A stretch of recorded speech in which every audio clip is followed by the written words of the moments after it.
네, 이슈 인사이드 시간입니다. 오늘의 이슈에 대해서 좀 분석해보는 시간 갖겠습니다. 먼저 이 시간 세 분 함께 하는데요. 토마토 투자클럽 전정현 전문가 그리고 허준식 해설위원, 이혜진 기자 함께 하겠습니다. 먼저 두 분 안녕하세요. 네, 반갑습니다. 네, 금요일 이슈는 뭘까요? 바로 한번 화면으로 확인해 보겠습니다. 뜨거운 여름철 증시 달궈줄 수혜주는 벌써 여름입니다. 전문가님이나 해설위원님 같은 경우는 휴가 계획을 좀 세우셨어요? 아직 좀 빠른 거 아닙니까? 그래도 이제 7, 8월이면 성수기라 미리미리 좀 네. 계획을 세우시는 분들이 많으시더라고요. 네, 그렇군요. 네, 저도 정말 여름을 참 좋아하는데 시장에서도 이런 여름을 정말 좋아하는 것 같아요. 일단 주식시장에서 가장 핫한 테마로 꼽히는 부분이 계절성, 시즈닝 테마라고도 하잖아요. 이미 시장에서는 이 때문에 여름철 수혜주로 올라온 종목도 참 많습니다. 그것에 대해서 저희가 한번 이야기를 나눠볼 텐데요.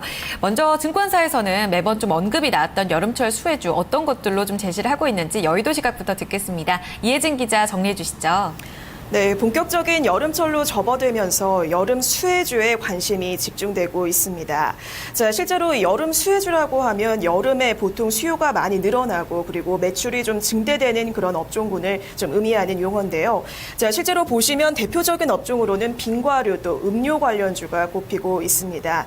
자, 보시면 여름에 보통 이제 수요가 늘어나는 그런 경향이 있고 매출도 또 함께 갑자기 좀 증가하는 그런 영향이 있죠. 그러면서 관련주로는 빙그레 그리고 롯데푸드가 대표적인 이 업종으로 관련주로 꼽히고 있고요. 자, 그리고 또 여름 복날에 삼계탕 수요가 급증하는 데 따른 수혜를 받는 그런 종목군도 있습니다. 바로 닭고기 관련주인데요. 보시면 관련주로는 하림, 동우 그리고 마니커가 대표적인 닭고기 관련주로 꼽히고 있고요. 자, 그리고 여름에 또 휴가철 성수기에 따른 효과를 좀 기대해 볼 수 있는 쪽도 있습니다. 바로 여행주인데요. 대표적인 여행주로는 아시다시피 하나투어 그리고 모두투어가 대표적으로 꼽히고 있습니다. 마지막으로 또 제습기 또 선풍기를 생산하는 업체들도 여름 수혜주로 거론이 되고 있는데, 자, 대표적으로 보시면 이 제습기 관련 업체인 위닉스가 있고 또 선풍기를 생산하는 신일산업까지 함께 좀 확인을 해볼 수가 있겠습니다. 자, 하지만 올해 들어서는 이러한 여름철 수혜주가 조금 좀 주가는 좀 부진한 경향을 보이고 있다, 좀 위력을 발휘하지 못하고 있다라는 평가도 좀 나오고 있는데요. 자, 실제로 보시면 대표적인 관련주인 롯데푸드라든지 빙그레 모두 좀 주가가 최근에 좀 부진한 모습을 보였습니다. 보시면 롯데푸드 같은 경우에는 전통적인 여름 수혜주로 꼽힘에도 이 주가가 좀 부진한 모습을 보였었죠. 자, 그러면서 최근에 여름에 좀 주가가 연중 최저 수준까지 떨어진 모습까지 좀 확인이 되고 있고요. 마찬가지로 롯데푸드 역시 빙그레 역시도 마찬가지입니다. 이달 초에는 주가가 2년여 만에 최저 수준까지 떨어진 바 있었죠. 자, 그러면서 이들 두 종목 모두 이 여름 수혜주로 힘이 발휘됐다라기보다는 두 업체 모두 업계 경쟁 심화에 따른 타격을 받았다라는 해석이 나오고 있고요. 자, 그리고 실적 부진 여파까지 악영향을 미쳤다는 해석들이 현재 나오고 있는 상황입니다. 네, 기존에 매번 언급이 됐던 여름철 공식 같은 수혜주는 오히려 좀 힘을 발휘하지 못하고 있다라는 데 증권사들 이야기가 나오고 있습니다. 하지만 이번에 좀 환경 문제에 따른 여름철 수혜주는 오히려 좀 강세 흐름을 보여주고 있는데요. 이런 얘기들 시장에서도 방증이 되고 있습니다. 일단은 호주 기상청이 이달이었죠. 6월 3일에 엘니뇨 발생률이 70%에 달할 거라고 발표를 한 바 있습니다. 그 가장 큰 피해 지역이 동남아시아 그리고 인도, 남미, 호주 쪽으로 제시가 되고 있는데 여기서 문제가 있죠. 이들이 바로 원자재와 곡물을 주요 생산하는 국가라서 수요가 생산이 줄어들면 곡물 가격 급등이 바로 이어진다는 것으로 정리를 할 수가 있겠습니다. 이 때문에 또 곡물 가격 비료주 급등이 나오기도 하는 건데요. 1990년대부터 이상기후와 곡물 가격 급등을 한번 살펴봤을 때 그 주기가 점점 짧아지고 있다고 합니다. 결국은 급락세가 이어진다는 쪽으로 전망을 해볼 수가 있겠습니다. 전문가님, 이 곡물 가격 급등 환경 문제랑 연결을 시킨다면 더 심각한 문제기도 한데요. 시장에서는 웃고 있는 종목들이 많습니다. 어떻게 전망을 세워보시는지 말씀해 주시죠. 네, 그래서 사실 관련이 된 종목들은 굉장히 좀 많습니다. 근데 다만 이제 많이 올라간 게 있고 좀 덜 올라간 거 있고 차이는 좀 있어요. 근데 요번에 엘니뇨 건이 사실 10년 만에 대주기로 오는 것이기 때문에 굉장히 데미지가 크다는 얘기죠. 그러니까 대주기로 오는 거죠. 매년마다 엘니뇨에 대한 걱정은 하는데 이번엔 대주기로 오기 때문에 그거는 우리가 생각하지 않을 수가 없는데요. 제가 한번 표를 준비해 봤는데 엘니뇨하고 곡물 지수 상관도를 한번 보실 필요가 있어요. 지금 그 까만 화살표 있는 지점이 이제 엘니뇨가 발생한 지점이에요. 그때마다 곡물 지수 빨간 막대죠. 네, 빨간 막대는 상당히 위쪽으로 가파르게 올랐던 그런 부분입니다. 이런 측면을 봐서 우리가 엘니뇨가 이번에 크게 곡물이나 비료 관련주에 영향을 보일이라고 보는데 10년의 대주기권이기 때문에 그 부분을 생각해야 됩니다. 특히 그 작황이 부진하게 되면은요, 비료 쪽을 이제 많이 쓰게 돼요. 그래서 이제 비료주들이 주로 올라가는 그런 측면들이 이제 많다 이렇게 봐야 되겠고요. 지금 관련주들은 꽤 많이 있습니다. 예를 들어서 남해화학이라든가 농우바이오라든가 조비라든가 그 외에도 영남제분 같은 경우도 이제 그런 관련주로 볼 수도 있고 팜스토리, 동부 C&I, 삼성정밀화학 등이 있는데 대형주 같은 경우는 일단 그 영향도가 그렇게 크지는 않습니다. 그래서 대형주 제외하고 그리고 악재건이 있는 것들을 제외하면은 대개 볼 때는 제가 볼 때는 남해화학 같은 경우가 대장이 되고 있지 않느냐 그렇게 봅니다. 지금 차트를 한번 보면은요, 남해화학하고 효성 OMB하고 경농이 많이 올랐어요. 비료 관련주로서. 근데 그 중에서도 수급이 좀 동반된 거는 남해화학이기 때문에 이미 많이 오른 쪽에서는 남해화학을 좀 유심히 지켜보시는 게 더 낫지 않겠나 그렇게 보여지고요.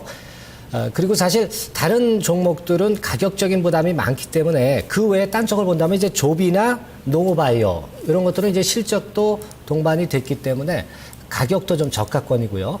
이런 쪽들은 좀 가능성이 좀 있지 않겠나 그렇게 보고 싶습니다. 네, 지금 남해화학이 조금은 밀리고 있는 상황인데 계속해서 최선호주, 대장주로 꼽을 수가 있다라는 말씀이신 것 같아요. 네, 그렇습니다. 앞서서는 또 여름철 공식적인 수혜주가 실적 때문에 최근에는 좀 밀린다라고 하셨는데 여기 증권가 시각이 그렇게 나왔는데 방금 말씀하신 이 곡물 가격주 중에 농우바이오 같은 경우에 실적도 좋아서 이런 테마와 엮여서 계속적으로 좀 올라갈 수 있다라는 쪽으로 의견을 정리해 볼 수가 있겠습니다.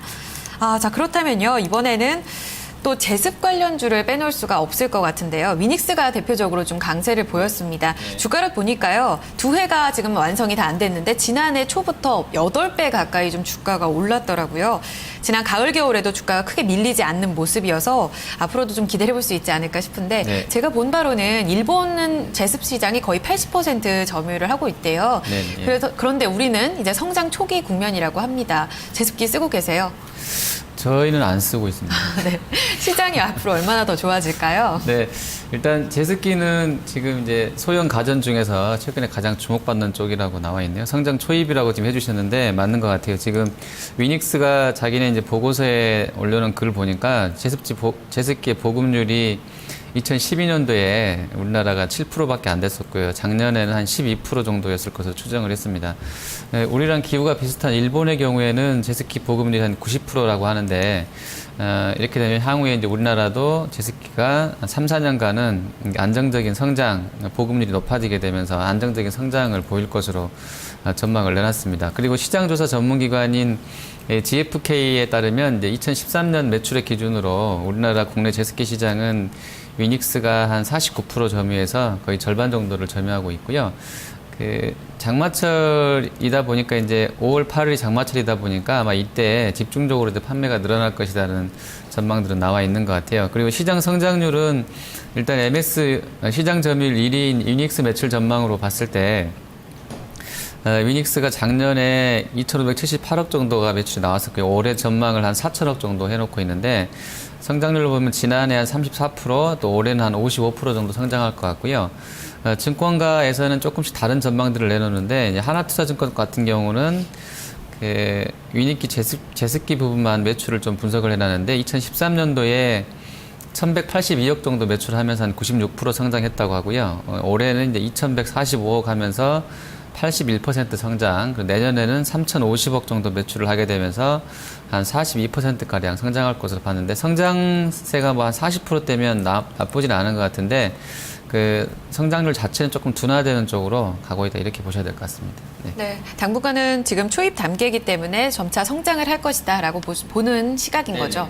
네. 알겠습니다. 아마 허준식 해설위원님도 곧 사시지 않을까 싶어요. 글쎄요. 점차 좀 습해진다고 네. 하니까요. 네. 알겠습니다. 그렇다면 이번에는요 스마트 그리드 쪽도 한번 살펴보도록 하겠습니다. 얼마 전에도 한울 원전 1호기가 중단이 되면서 또 한 번 블랙아웃이 찾아오나 이런 걱정들을 좀 하셨을 것 같습니다. 결국은 이 전력을 포함한 이 에너지 사용, 공급, 거래를 효율적으로 좀 시스템을 갖고 있는 전력 스마트 그리드 쪽으로 시장의 눈이 쏠릴 수밖에 없었던 상황인데요. 정부가 뭐 과감하게 투자를 하겠다 이런 얘기들이 나오고 있는데 구체적인 흐름은 점차 좀 살펴봐야 될 상황인 것 같습니다. 자, 전문가님, 네. 이 얘기가 나올 때마다 언급이 되는 부분이 바로 스마트 그리드입니다. 정부 정책에서는 꾸준히 좀 이야기가 나올 수 있을지 이때마다 전략을 어떻게 세워야 되는 건지 전망과 함께 얘기해 주시죠. 예, 이 전력난 관련주나 이 스마트 그리드 관련주에 관해서 좀 말씀 좀 드리고 싶은 것은 작년 이맘때, 작년 6월에 여름 수혜주로서 제일 많이 폭등을 했던 게 사실 스마트 그리드 관련주입니다. 그래서 우리가 이 소위 그 블랙아웃 관련주라고 그러죠. 네, 블랙아웃 관련주들을 요번에도 좀 기대는 좀 할 수도 있지 않겠나 그런 생각을 합니다. 네, 역사는 이제 반복되듯이 주식도 반복되기 때문에 작년도 6월에는 블랙아웃 관련주들이 폭등을 했었다. 이 점을 잘 한번 생각을 해보실 필요가 있지 않나 그렇게 좀 보여지고요. 그리고 요번에 그 한월 1호기 정지됐었지 않습니까? 며칠 전에. 그런 건도 있어서 이제 슬슬 시동을 좀 걸고 있는 게 아니냐 하는 그런 생각을 합니다. 요즘 날씨가 조금 서늘해졌지만 이것이 바뀌게 되면은 상당히 가능성이 좀 있을 수가 있어요. 그래서 정부 측에서 이제 아까 문의를 주셨는데요. 이번에 1월 달에 그 정부에서 에너지 2차 기본 계획이 있었어요. 이때에도 스마트 그리드 쪽을 중점 과제로 선정을 했어요. 그리고 아마 그 2017년까지는 전체적인 규모가 이제 전 세계적으로 1250억 달러 정도로 상당히 가파르게 성장할 가능성도 있기 때문에 충분히 이슈는 좀 되지 않겠나 그렇게 판단이 들고요. 우리가 이제 관련주 쪽을 한번 보면은 대개 뭐 대형주로는 뭐 LS 산전, 뭐 일진전기 그리고 뭐 코콤이나 뭐 사마컨덴서 이런 중소형주들이 있는데 차트를 한번 제가 쭉 뽑아봤는데요. 되게 이제 차트상으로 좀 많이 올라온 것들도 있지만 대부분 좀 밑바닥에 있는 것들도 있어요. 그러나 LS 산전 같은 경우는 이제 대형주기 때문에 아무래도 이 테마가 좀 작용되기에는 조금은 좀 무거운 종목 아니냐 그런 생각 들고요. 일진전기, 코콤도 물론 관련주긴 하지만 작년 6월에는 사마컨덴서 그룹들이 급등을 했습니다. 그러니까 그쪽은 좀 살펴볼 필요가 있어요. 다만 실적은 안 좋습니다. 하지만 반짝하는 시세는 그쪽에서 가능할 수도 있지 않겠나.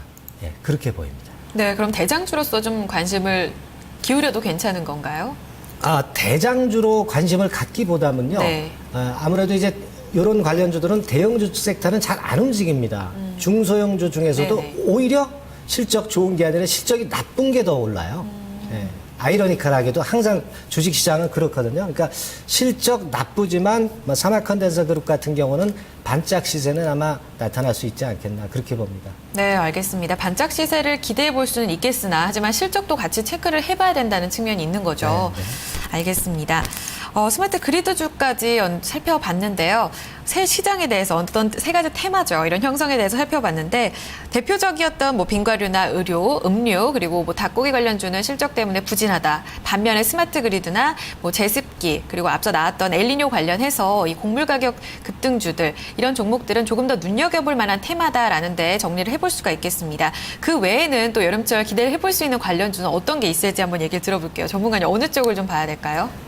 네, 이게 또 여름 수혜주로서 우리가 일컬을 수 있는 것들이 굉장히 많더라고요. 제가 보니까. 그렇죠. 예, 과거에 제가 생각했던 것보다도 또 새롭게 부상하는 쪽들이 항상 더 시세가 크지 않습니까? 네. 그런 부분들을 좀 잘 봐야 됩니다. 과거에는 뭐 여행주나 음료주나 뭐 월드컵 테마주 이런 것들이 득세를 했지만 시장은 자꾸 변합니다. 그래서 새로운 걸 찾기 때문에 여행이나 뭐 월드컵 테마나 음료 테마 이런 쪽은 구테마이기 때문에 저는 이번에는 별로 그렇게 크게 움직일 걸로 보지는 않습니다. 네, 그렇게 보고요. 되게 우리가 생각할 수 있는 거는 이제 면화 가격 관련주가 좀 움직일 개연성이 좀 있지 않겠나 그런 생각을 좀 해보는데요. 왜 그런 거 아니? 인도 쪽에서 이제 면화를 생산하죠. 근데 이제 엘니뇨가 덮치게 되면 어떻겠습니까? 면화 생산이 작아지겠죠. 네, 아무래도 줄어들겠죠. 네. 그래서 면화 쪽들이 최근에 좀 움직이는 그런 측면들도 좀 있어요. 뭐 예를 들어서 보면은 뭐 휴비스나 박림 같은 경우 지금 차트를 한번 제가 갖고 와봤습니다만 휴비스 같은 경우는 실적도 동반이 돼서 그런지 탄력이 상당히 좋고요. 수급도 괜찮습니다. 예. 그리고 이제 방직 끝에 들어가는 종목들이 이제 많아요. 뭐 대한방직이나 동일방직 뭐 많습니다. 하지만 거래가 워낙 없죠. 근데 방림 정도는 약간 있고 탄력이 약간 붙어 있는 정도. 네, 그 정도로 볼 수 있습니다. 그래서 이 면화 쪽도 관련주로 우리가 볼 수 있다 이런 생각할 수 있고요. 일전에 그 비철금속주 같은 경우가 조금 움직였던 거 좀 보셨을 겁니다. 뭐 고려 아연이라든가 이런 쪽 비철금속이 움직였는데 이것도 사실은 그 동남아라든가 또는 호주 쪽 이쪽이 또 광물이나 비철금속 생산지예요. 그러니까 아무래도 엘니뇨가 덮치면 그쪽 관련주들이 오를 수 있는 그런 논리가 있죠. 그래서 그런 쪽들 그리고 합성고무업체나 부타디엔 쪽도 역시 그 산지가 타격을 받으니까 이런 쪽도 시세를 낼 개연성이 좀 있고 그리고 이제 과거에 보면 참치 관련주는 엘니뇨 발생한 후 한 1년 있다가 움직이는 경향이 있어요. 그러니까 그런 쪽들도 좀 참고할 필요가 있겠습니다. 네, 그렇군요. 자, 여름철 투자 심리 벌써부터 자극하는 섹터 또 증권사에서는 어느 쪽을 미리 한번 바라보고 있는지도 살펴보겠습니다. 이혜진 기자 정리해 주세요. 네, 여름 수혜주와 관련해서 최근 증권가에서는 이상고온 현상에 많이 좀 집중을 하고 있습니다.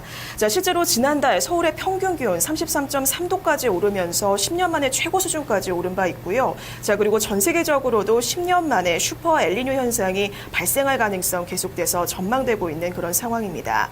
자, 이에 따라서 농작물 작황 부진이 예상이 되고 비료주가 좀 수혜를 많이 볼 것으로 예상이 되고 있고요. 또 많이 거론되고 있는 것이 바로 닭고기주입니다. 최근에 이제 뭐 전통적인 여름 수혜주 여기에 더해서 올해는 또 월드컵에 대한 그런 수혜 기대감까지 뒷받침되면서 이렇게 좀 많이 혜택을 볼 것으로 예상이 되고 있습니다. 자, 증권별로 좀 더 구체적인 전망과 그리고 관심주까지 함께 선정해 보도록 하겠습니다. 자, 먼저 보시면 LIG 투자증권 역시 좀 폭염 발생 이쪽에 좀 전망을 많이 좀 잡고 있고요. 그러면서 농기계 제조 또 작물보호제 관련주에 관심을 갖자라고 이야기하고 있습니다.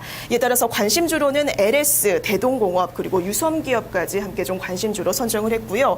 자, 삼성증권 역시 비료주에 주목하면서 남해화학을 또 선정을 했고 그리고 동양증권은 제습기 시장에 주목하면서 위닉스를 또 관심주로 꼽고 있습니다.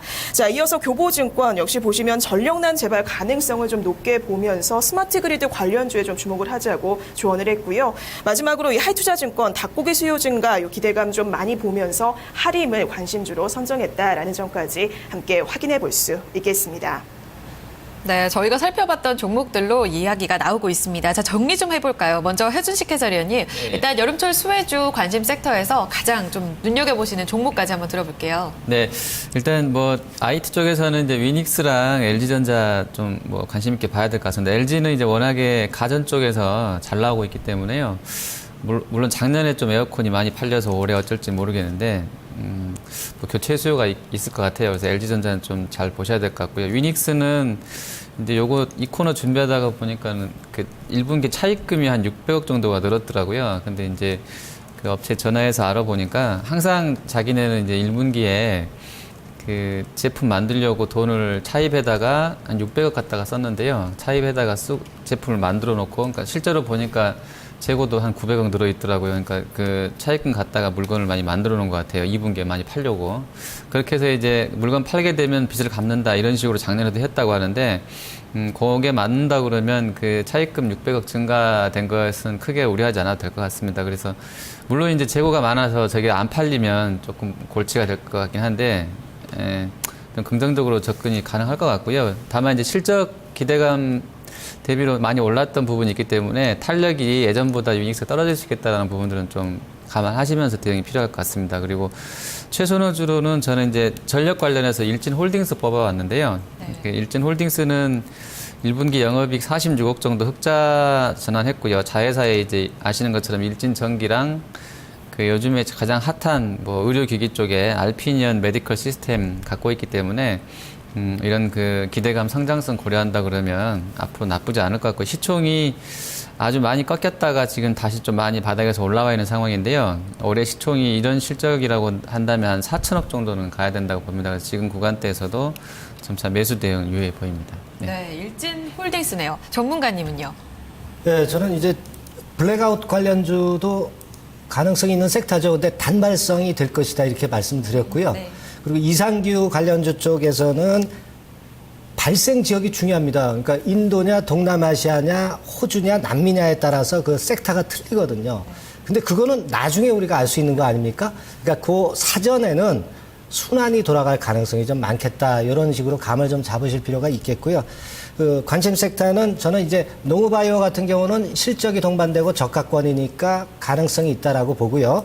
휴비스 같은 경우는 실적 동반돼 있고 수급이 좀 들어와 있으니까 눌릴 때 잘 잡으면 될 것 같습니다. 그리고 남해화학은 대장 섹터니까 관심을 가져줄 필요가 있고요. 조비는 실적이나 그런 것들은 별 볼 일 없지만은 가격적으로 이제 싸니까 투기적으로 맺기가 좀 붙을 수 있기 때문에 그렇게 한번 선정을 해봤습니다. 네, 알겠습니다. 수혜 섹터. 하지만 계속해서 좀 순환매 장세를 보일 수 있다라는 점 확인해 보시면서 전략에 참고해 보시면 더 좋을 것 같습니다. 자, 여름철 수혜주 이슈 인사이드에서 함께했습니다. 두 분 감사합니다. 네, 감사합니다. 네, 이슈 인사이드 여름철 수혜주 자세하게 살펴봤습니다.